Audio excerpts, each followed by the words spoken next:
Заїхав до товариша поплавати, хочу показати, який в нього тут екоставочок. Дивіться, як у нього тут все гарно. Запустив карпа.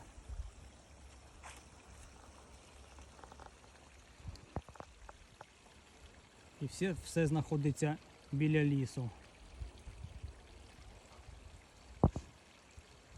Гарно, правда? Водичка вже прохолодна. Хто бажає загартовуватись, зараз саме час починати.